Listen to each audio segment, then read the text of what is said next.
Hello dear students, welcome to my channel.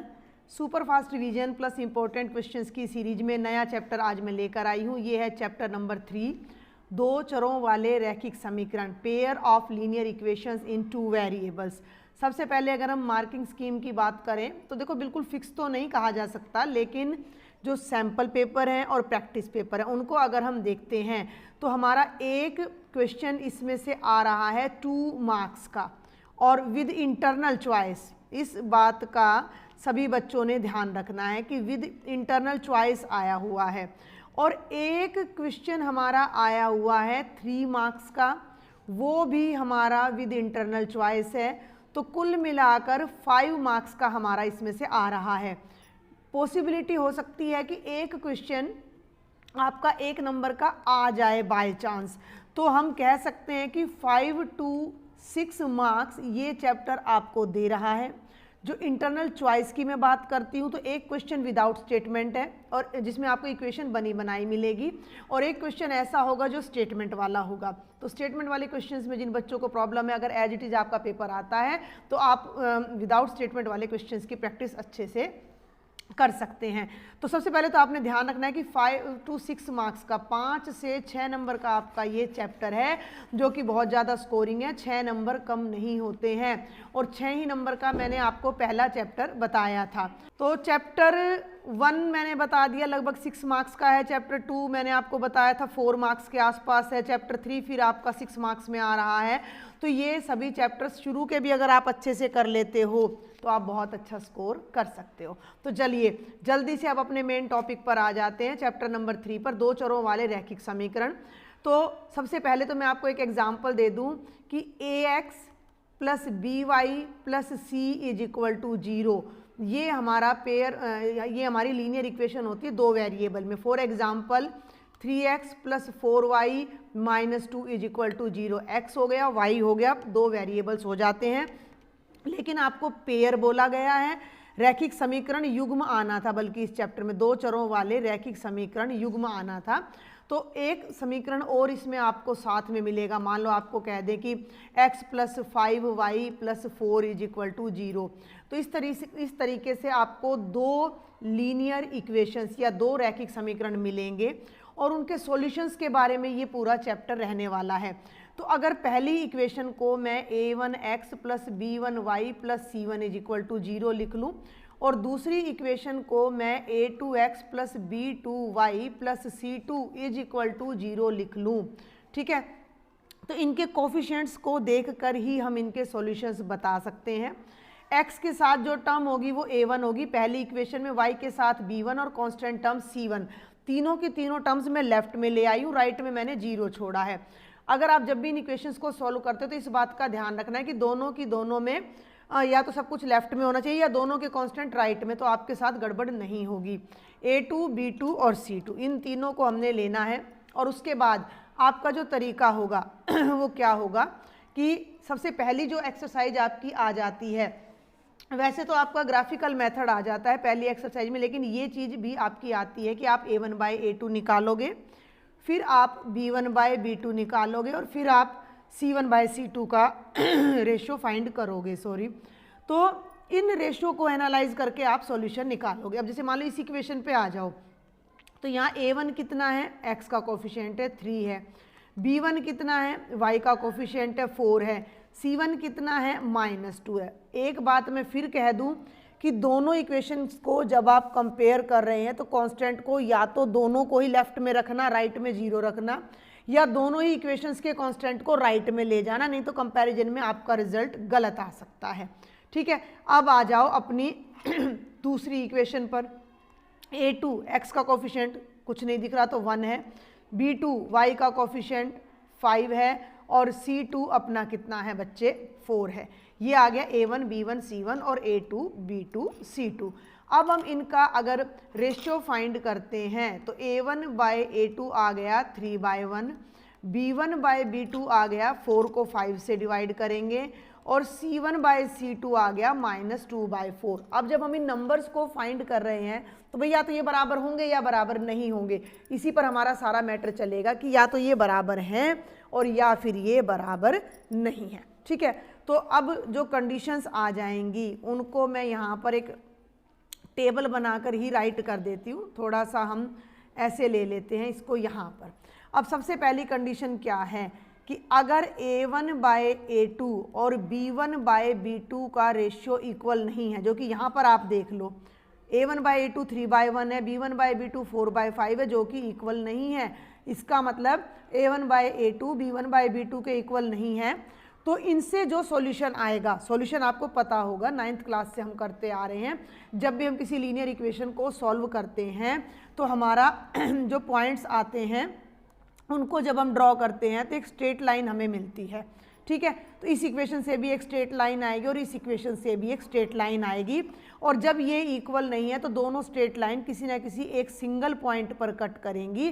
तो हमारा इस सिस्टम का, जो कि अभी मैंने यहाँ एज एन एग्जाम्पल लिया हुआ है, केवल एक यूनिक सॉल्यूशन आएगा, प्रतिच्छेदी रेखाएं आएंगी, इंटरसेक्टिंग लाइंस आएंगी।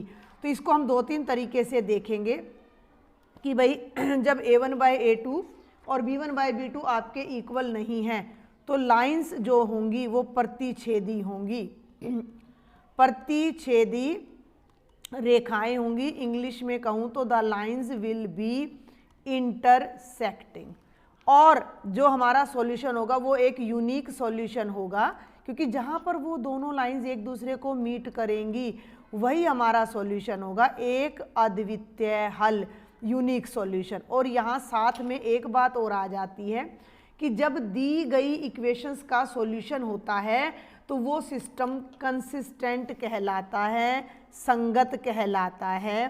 तो इन तीनों में से कोई भी बात आपसे पूछी जा सकती है। आपको पेयर ऑफ लीनियर इक्वेशन दे देंगे और पूछेंगे कि ये कंसिस्टेंट है या नहीं है, या इसका सॉल्यूशन कैसा है, या इसके द्वारा बनाई गई रेखाएं कैसी होंगी। तीनों बातों को आपने ध्यान रखना है ना। सॉल्यूशन है तो कंसिस्टेंट है। अब कई बार क्या होगा कि तीनों के तीनों रेशियो बराबर हो जाएंगे, A1/A2, B1/B2 और C1/C2 तीनों बराबर होंगे। जैसे मैं कोई एग्जांपल यहाँ फिर ले देती हूँ आपके लिए। मान लीजिए मैंने ये ले लिया, 2x + y - 1 = 0। फिर मैंने ले लिया 6x + 3y - 3 = 0, ठीक है। अब आप इनसे निकालो अपना A1/A2, तो A1 2 है, B1 6 है, तो 2/6 यानी 1/3 आ गया। जब आप बच्चे B1/B2 निकालोगे तो वो भी आपका कितना आ रहा है, 1/3, और C1/C2 देख लो, यहीं से दिख जाएगा, -1/-3 1/3, तीनों बराबर आ रहे हैं। तो जब आप इसकी लाइन खींचोगे और इसकी, तो दोनों लाइंस एक दूसरे को पूरा पूरा कवर कर लेंगी, जिन्हें हम बोलते हैं संपाती रेखाएं। इंग्लिश में बोलते हैं कोइंसिडेंट लाइंस, यानी कि पहली लाइन दूसरी लाइन को पूरा पूरा ढक रही है, यानी कि दोनों के सारे पॉइंट्स कॉमन हो गए, सारे के सारे पॉइंट्स कॉमन हो गए, तो अनंत हल आ जाएंगे, इनके इनफाइनाइट सॉल्यूशंस आ जाएंगे। कितने सॉल्यूशंस आ जाएंगे? इनफाइनाइट। सॉल्यूशन तो है ना, सॉल्यूशन अगर है तो वो सिस्टम संगत कहलाएगा, या इंग्लिश में मैं कहूँ तो कंसिस्टेंट कहलाएगा।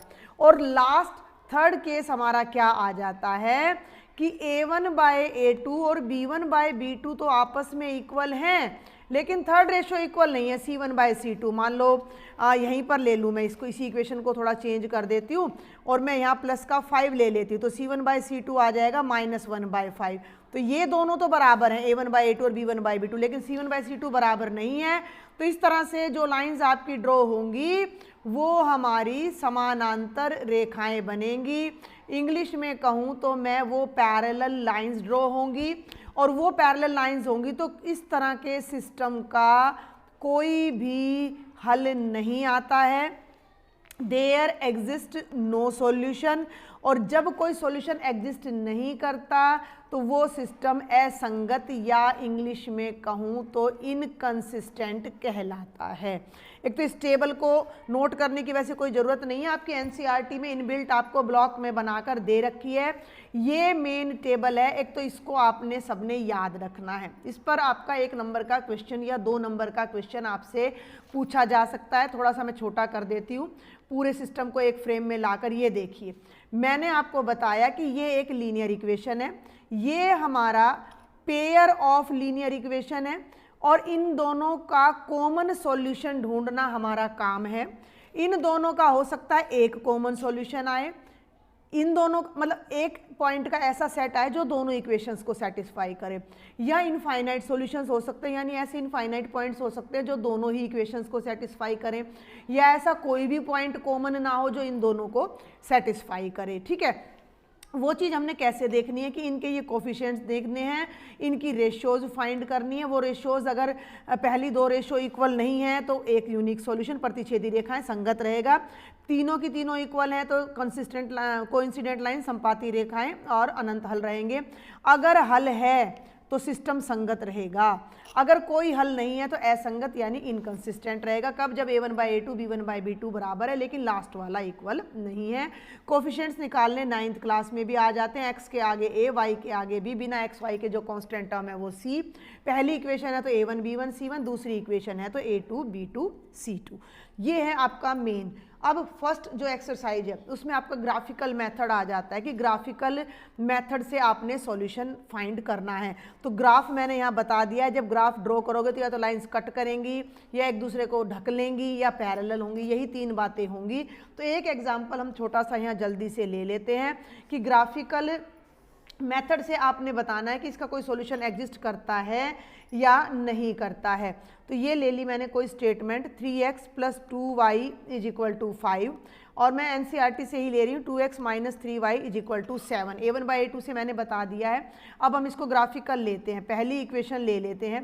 पहली इक्वेशन में टेबल बना लेते हैं x और y। जब मैं x को 0 लूँगी तो देख लो 0 + 2y = 5 और y आ जाएगा 5/2। x को 0 लिया तो y की वैल्यू आ गई 5/2। y को 0 लिया, ठीक है। फर्स्ट इक्वेशन की बात कर रही हूँ मैं, फर्स्ट की बात कर रही हूँ।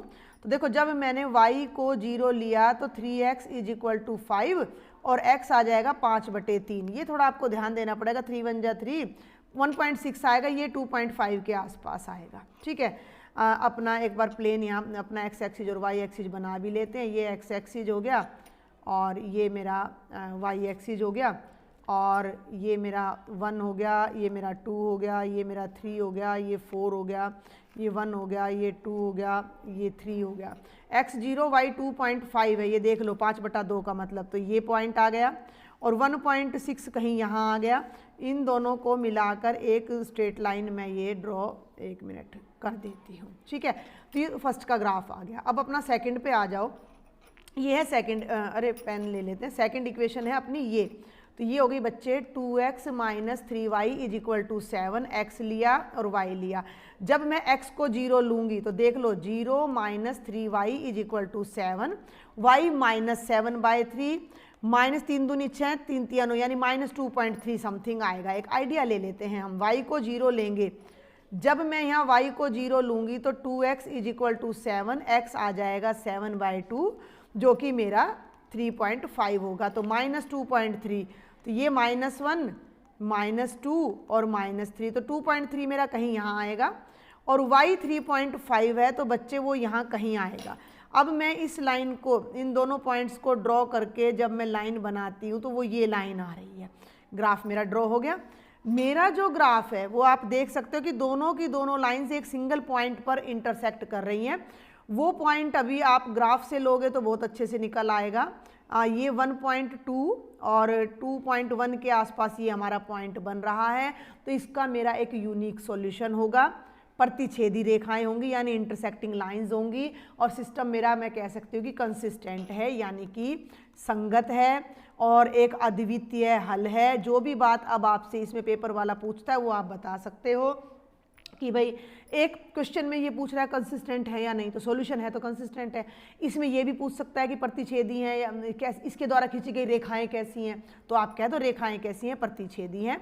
इंग्लिश मीडियम वाले कह सकते हैं कि अपनी इंटरसेक्टिंग लाइन से। तो सारी बातें मैंने यहाँ पर बता दी हैं। अगर आपका ग्राफ ऐसा आता है कि दोनों लाइन से पैरेलल है, कोई हल नहीं है, और असंगत है, समानांतर रेखाएं हैं, और एक लाइन ये है और दूसरी लाइन भी इसी पे से होके हुए पूरी चली जाए तो संगत है, अनंत हल है, संपाती रेखाएं हैं, कोइंसिडेंट लाइंस हैं। तो ये तो आपकी पहली एक्सरसाइज में से आ जाता है, मैक्स 2 मार्क्स का आपका आएगा। और इसके बाद अब मैं इसको थोड़ा इरेज करूँगी, आप पूरे को 1 सेकंड के लिए वीडियो को अपना पॉज करके नोट करना चाहें तो कर सकते हैं। मैं स्क्रीन को क्लीन करके अब यहाँ पर अपना फिर से लेती हूँ, ठीक है भाई। तो चलिए अब अपना देखते हैं method of solution of linear equation. तो लीनियर इक्वेशन को सॉल्व करने के 2 मेथड्स हैं आपके सिलेबस में। जो अपना पहला मेथड है वो है एलिमिनेशन मेथड या विलोपन विधि। पहला दूसरा नहीं, एलिमिनेशन है, सब्स्टिट्यूशन है। सब्स्टिट्यूशन है पहला मेथड, कोई बात नहीं, कोई फ़र्क नहीं पड़ता है। एक है अपना एलिमिनेशन मेथड, जिसको हिंदी में बोल देते हैं विलोपन विधि। पेपर में कभी भी ये नहीं आता है, आज तक तो आया नहीं है कि फला मेथड को यूज करके आपने सॉल्व करना है। फिर भी आप एक मेथड को अपना अच्छे से पक्का कर लो। दूसरा है सब्स्टिट्यूशन मेथड। तो आप किसी भी मेथड से कर आओगे तो आपको पूरे मार्क्स मिल जाएंगे, जिसको हम बोलते हैं प्रतिस्थापन विधि। ये 2 मेथड्स आपके आएंगे। एक बात अब मैं यहाँ क्लियर करना चाहूँगी कि सिलेबस रिड्यूस हुआ है, क्वेश्चंस रिड्यूस नहीं हुए हैं, क्वेश्चंस ख़त्म नहीं हुए हैं। सुन लो मेरी बात ध्यान से। जो अपना स्टेटमेंट सम आएंगे वो डिलीटेड एक्सरसाइजेज में से भी आपके सम पूछे जा सकते हैं, स्टेटमेंट सम, ठीक है। जो 3.4 लास्ट एक्सरसाइज थी, जो क्रॉस मल्टीप्लिकेशन यानी वज्र गुणन मेथड था, जिसमें आपके टाइम का या डाउन स्ट्रीम अप स्ट्रीम का धारा का और इस तरह के जो क्वेश्चंस आयु वाले थे, एज वाले थे, वो सब स्टेटमेंट्स कोई भी ख़त्म नहीं हुई है, मेथड ख़त्म हुआ है, सिर्फ मेथड ख़त्म हुआ है। क्लियर है? तो मेथड आपने वो करना है, उस टाइप के क्वेश्चंस की सबकी आपने प्रैक्टिस करनी है। तो एक क्वेश्चन हम ले लेते हैं जल्दी से, एक्सरसाइज में से ही मैं उठा रही हूँ। ये आपका कोई क्वेश्चन है, s minus T is equal to 3, s/3 plus t/2 is equal to 6। Solve करना है इस सिस्टम ऑफ लीनियर इक्वेशंस को। 2 चीज़ें हैं इसमें, फ्रैक्शन आ रहा है। तो फ्रैक्शन के लिए मैं बच्चों को क्या कहती हूँ, मान लो ये 1 है और ये 2 है। पहले फ्रैक्शन को ख़त्म कर लो, जिनको दिक्कत आती है पहले फ्रैक्शन को ख़त्म कर लो। तो यहाँ मैं क्या करूँगी, 6 LCM लूँगी, 3 दूनी 6, 2s जमा 3t बराबर 6। 6 को उधर ले जाओ तो 2s plus 3t is equal to 36। ये अपनी एक इक्वेशन ये बन जाएगी और एक ये बन जाएगी।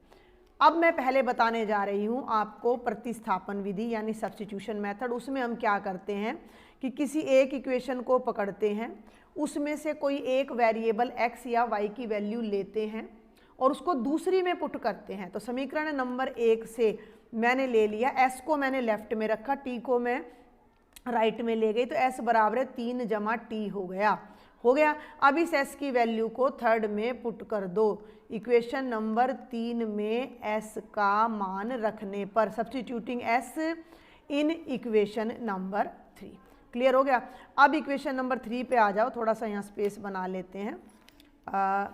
इक्वेशन नंबर, एक मिनट में, इक्वेशन नंबर 3 आपकी है 2s plus 3t is equal to 36। तो 2s की जगह पर अब आप ये वाली वैल्यू रखोगे, सबसे आसान पड़ता है substitution method. Is equal to 36, bracket open करो, 6 जमा 2t जमा 3t बराबर 36। टी को ऐड कर दो, 5t, 6 को राइट में ले जाओ, 36 में से 6 गए 30, t यहीं रहेगा, 5 को डिनोमिनेटर में ले जाओ, 5 छिक्के 30। t की वैल्यू कितनी आ गई, 6 आ गई। t की वैल्यू को यहाँ पुट कर दो फोर्थ में, s की वैल्यू डायरेक्ट आ जाएगी। s कितना है, 3 प्लस t, 3 प्लस 6 यानी 9 आ गया। एक ही मिनट लगा, s की वैल्यू 9 आ गई, t की वैल्यू 6 आ गई और ये हमारा आंसर आ जाता है, जो कि बेहद आसान है, सब्स्टिट्यूशन मेथड। फ्रैक्शन हो, डेसिमल वाले क्वेश्चन हो, उनका पहले डेसिमल या फ्रैक्शन हटा के फिर आपने इन क्वेश्चंस को सॉल्व करना है। ठीक है, अब अगला देखते हैं एलिमिनेशन मेथड का कोई क्वेश्चन। तो अगले क्वेश्चन पर जाने से पहले बच्चे मैं एक बात यहाँ क्लियर कर दूँ कि प्रीवियस ईयर के जितने भी इम्पोर्टेंट क्वेश्चंस हैं, देखो अब मैं बार बार यहाँ कराऊंगी तो आपका भी टाइम ख़राब होगा, मेरा भी, मैं तब तक आपके लिए और भी लेक्चर्स तैयार कर सकती हूँ। तो चैप्टर वाइज 1 मार्क के, 2 मार्क्स के, 3 मार्क्स के, 5 मार्क्स के चैप्टर वाइज जितने भी प्रीवियस ईयर के क्वेश्चंस आए हुए सारे के सारे मैंने सॉल्व करवा रखे हैं। लिंक आपको डिस्क्रिप्शन बॉक्स में मिल जाएगा। तो जैसे ही आप उस प्लेलिस्ट को ओपन करते हो, मान लो आपने चैप्टर नंबर 3 ओपन किया, तो चैप्टर नंबर 3 के प्रीवियस ईयर में जितने भी क्वेश्चंस आए हैं सबका सॉल्यूशन आपको मेरे चैनल पर अवेलेबल मिलेगा। तो वहाँ से आप यहाँ से समरी पढ़ें, डिटेल समझें और प्रैक्टिस के लिए उन वीडियोस की हेल्प लेंगे तो आपका अच्छे से रिवीजन हो जाएगा, क्योंकि वही क्वेश्चंस घूम फिर कर आपसे बार बार पूछे जाते हैं। तो अब जल्दी से एक हम देख लेते हैं अपना एलिमिनेशन मेथड के लिए। इसको भी मैं फ्रैक्शन में ही ला रही हूँ क्योंकि सिंपल क्वेश्चंस तो आप कर भी लेंगे। इज इक्वल टू -2 एक हो गया, और दूसरी जो इक्वेशन है हमारी वो है x/2 plus 4y/3 is equal to 25/3 आ गया। तो इसको आप दो तरीके से कर सकते हैं, चाहो तो 6 को एलसीएम ले लो, नहीं तो दोनों तरफ मल्टीप्लाइंग बाय 6 कर सकते हो। तो यहाँ जब मैं दोनों एक ही बात होती है, एलसीएम लेना भी वही बात होती है और उस एलसीएम से दोनों तरफ मल्टीप्लाई करना भी वही बात होती है। 3 दूनी 6, 4x 2 3 जा 6 minus 9y is equal to 12। इसको नाम दे दिया इक्वेशन नंबर 3। और यहाँ जब आप 6 से मल्टीप्लाई करोगे तो 6 इंटू x/2, 6 इंटू 4y/3 और 6 इंटू 25/3। तो ये हो गया बेटा 2 तिया 6, 3 दूनी 6 और 3 दूनी 6। तो ये हो गया 3x जमा 8y बराबर है 50। ये हो गई अपना इक्वेशन नंबर 4। पहले इनको ऐसे लिख लो, ठीक है। एक बात तो ये बता दी मैंने आपको कि भाई कैसे एलसीएम लेना है, कैसे फ्रैक्शन ख़त्म करना है। अब ये दो आपकी मेन इक्वेशन है जिन्हें आपने एलिमिनेशन मेथड से सॉल्व करना है। अब यहाँ देखो, x का कोफिशिएंट 4 है, y का 3 है। 4 वाले को 3 से, 3 वाले को 4 से कर दो, या y का कोफिशिएंट 9 है और ये 8 है, तो y को 8 से और मतलब ऊपर वाली को 8 से मल्टीप्लाई कर दो, नीचे वाली को 9 से, वो आप पे डिपेंड करता है। तो इक्वेशन नंबर 3 को मैं 3 से मल्टीप्लाई कर रही हूँ, बल्कि आपको लिखना है कि समीकरण नंबर 3 को 3 से, इस बात पे मैं बड़ा ध्यान देती हूँ कि इक्वेशन का नाम भी 3 है और मल्टीप्लाई भी 3 से कर रहे हो, तो इक्वेशन को ऑलवेज ऐसे सर्कल में शो करना ताकि एग्जामिनर कंफ्यूज ना हो। वह समीकरण नंबर 4 को 4 से ही गुणा करने पर, तो इसको हम मल्टीप्लाई कर रहे हैं 3 से, ध्यान देना। तो ये हो गया 3 चौके 12, 3 निम 27 और 12 तिये 36, और इसको मल्टीप्लाई कर रहे हैं अपना 4 से, पूरी को कंप्लीट। क्लियर हो गया। तो 4 3 जा 12x प्लस 4 8 जा 32y, ये भी y है, और 50 चौके 200। अब मेरी बात को ध्यान से सुनना कि जो कोफिशिएंट इक्वल हुआ है, एलिमिनेशन में हम क्या करते हैं कि एक वेरिएबल का कोफिशिएंट सेम करते हैं, तो वो x का हुआ है, लेकिन x की तो दोनों टर्म्स पॉजिटिव हैं, तो हम इनको यहाँ पर दोनों इक्वेशंस को आपस में सब्ट्रैक्ट कर देंगे और नीचे वाली टर्म का साइन चेंज हो जाएगा। 12 प्लस 12 माइनस घट जाएगा, 27 और 32 माइनस 59y, 6 3 और 2 माइनस 236। तो y की वैल्यू आ जाएगी माइनस 236 बटे माइनस 59, डिवाइड कर लेना 4 आ जाएगा।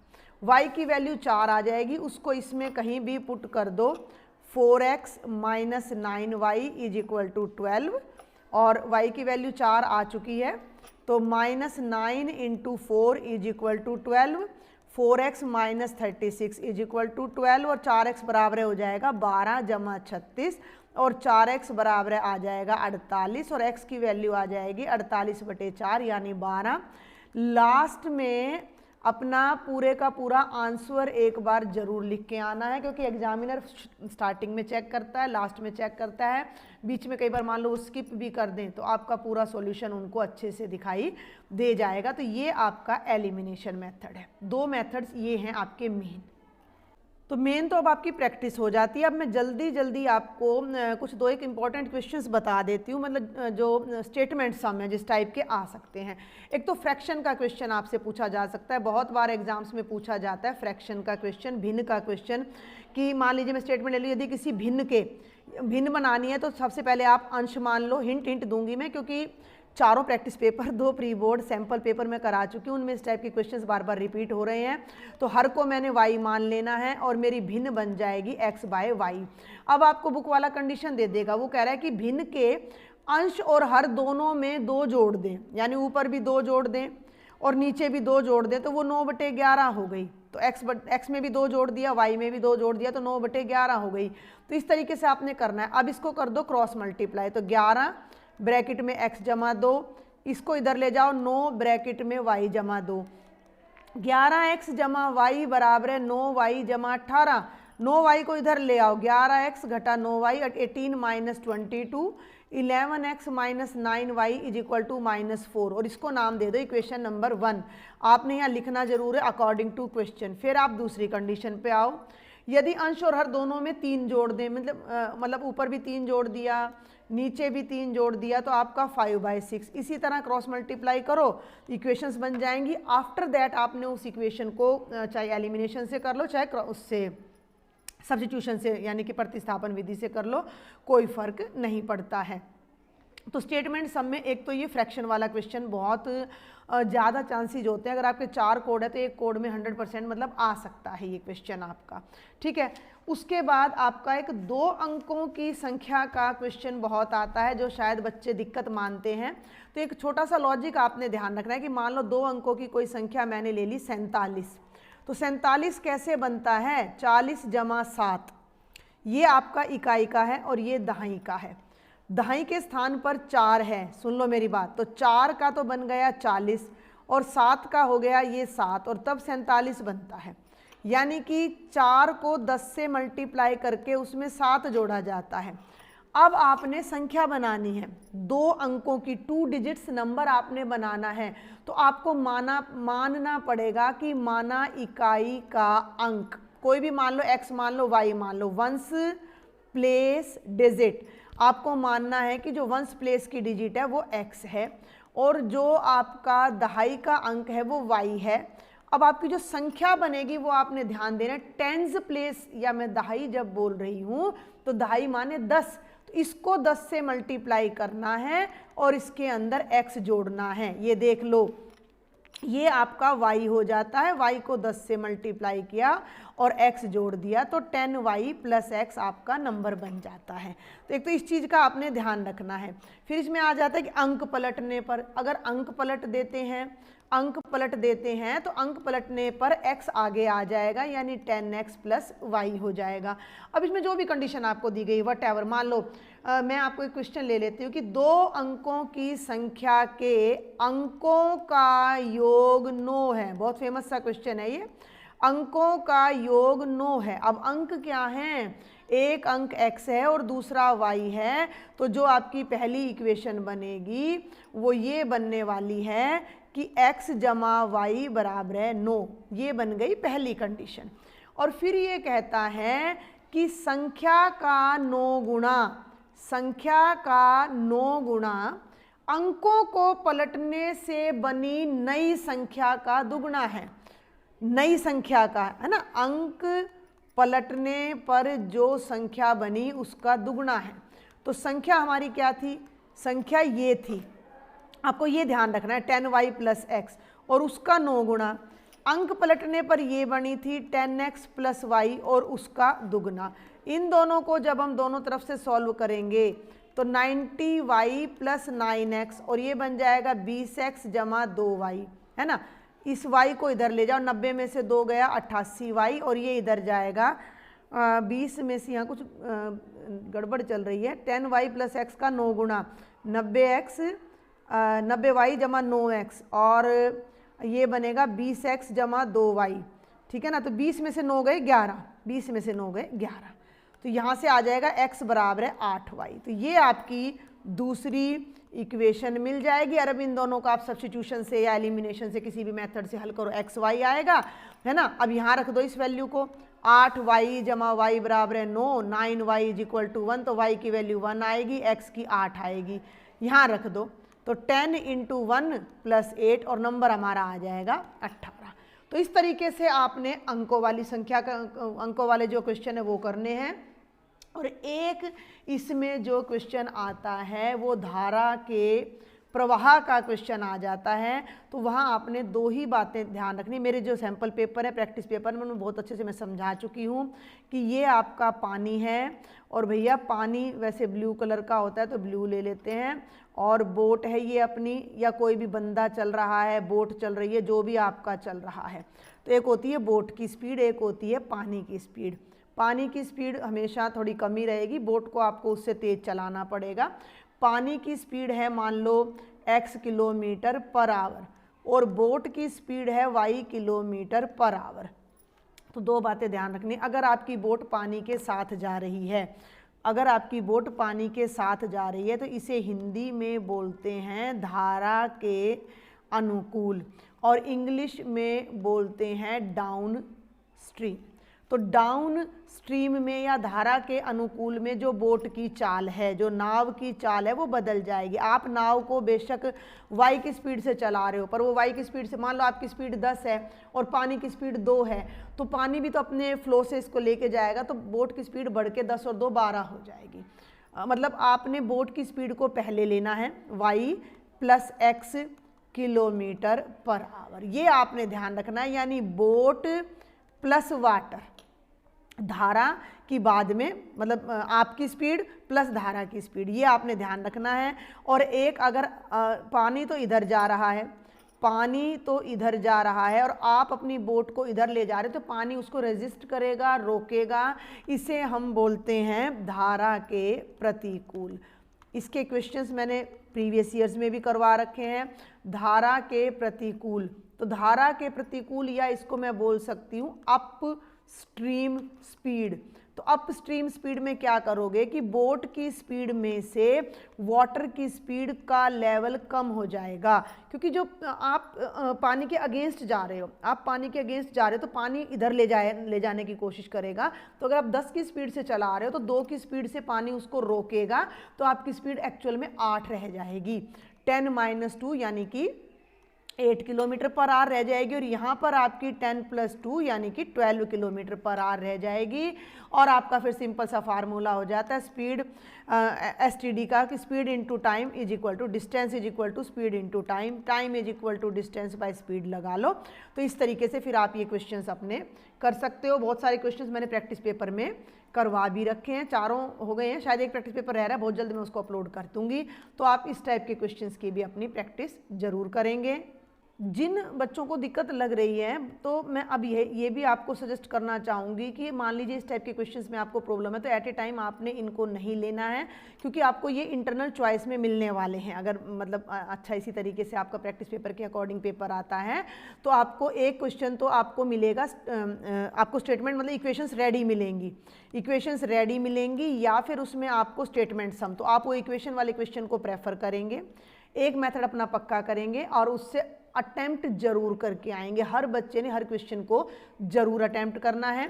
तो मेन जितनी भी बातें थी वो मैंने इस चैप्टर की आपको बता दी हैं। 5 to 6 मार्क्स आपका आता है। केस स्टडी इसमें से हमारा नहीं आ रहा है, केस स्टडी क्वेश्चन की कोई पॉसिबिलिटी इसमें है नहीं, लेकिन अगर 1% आ भी जाता है तो वो एज ए स्टेटमेंट सम आएगा। आपके केस स्टडी क्वेश्चन डिफिकल्ट बिल्कुल भी नहीं आएंगे।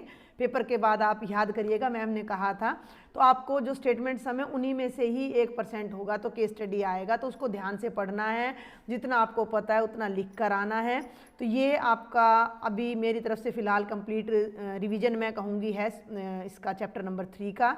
कोई डाउट है, कोई क्वेरी है तो आप मुझे अपना एक टेलीग्राम ग्रुप मैंने कॉमन बना रखा है, उसके थ्रू आप मुझे कांटेक्ट कर सकते हो, व्हाट्सएप पे कर सकते हो, कमेंट बॉक्स में लिख सकते हो। और मेरी कोशिश रहेगी थोड़ा जल्दी मैं आपके लिए ये रिवीजन वीडियोस लेकर आऊँ। ज़्यादा से ज़्यादा बच्चों तक इनको ज़रूर पहुँचाएँ और सब्सक्राइब ज़रूर करें। Thank you.